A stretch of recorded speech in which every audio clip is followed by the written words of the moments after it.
The average human attention span has dropped to just 8 seconds. We have officially fallen behind the goldfish. This habit becomes a biological risk during pregnancy.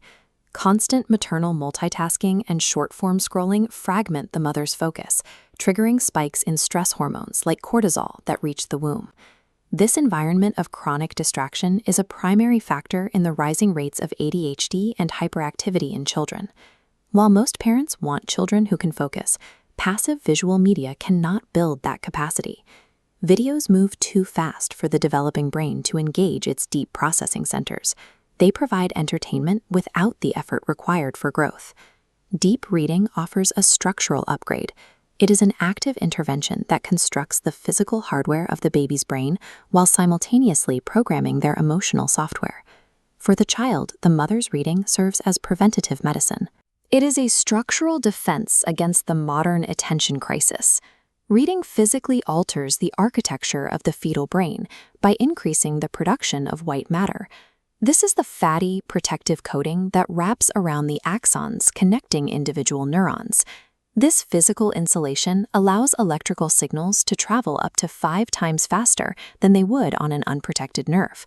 By reading, a mother is quite literally increasing the baby's cognitive processing speed.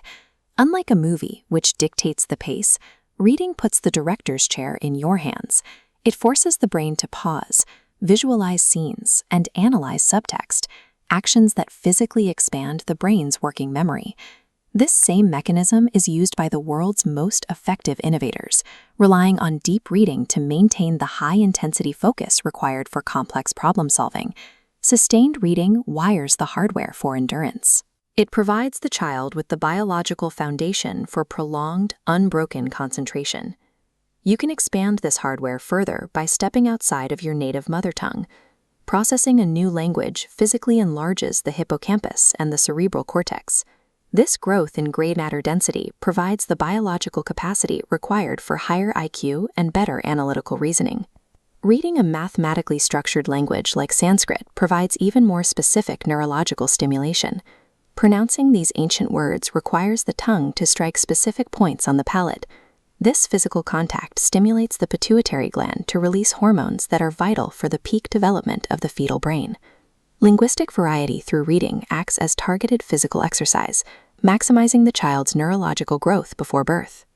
Beyond the physical hardware, reading also programs the software of the child's mind, shaping their future emotional stability and behavior. This works because the biological brain cannot distinguish between reading a scenario and actually living it. The same neural pathways fire whether you are walking down the street or just reading about someone who is. When a mother reads biographies of figures who overcame immense struggle, the baby biologically simulates those experiences. They inherit the neural blueprints for resilience and patience. Stories also build cognitive flexibility. Readers of fiction develop more creative, empathetic, and adaptable problem-solving skills, compared to those who stick to the rigid facts of pure nonfiction. Empathy and morality are programmed into the subconscious through the narratives a mother absorbs. These virtues are wired in long before the child encounters their first social interaction. A book is the only tool that simultaneously constructs the physical hardware of the brain and writes the emotional software of the soul. You are choosing between 2 paths for your child: the chaotic programming of the 8-second scroll or the calm, focused architecture of deep reading. The pages you read today are the blueprints for your child's mind tomorrow. Put down the phone, open a book, and begin building.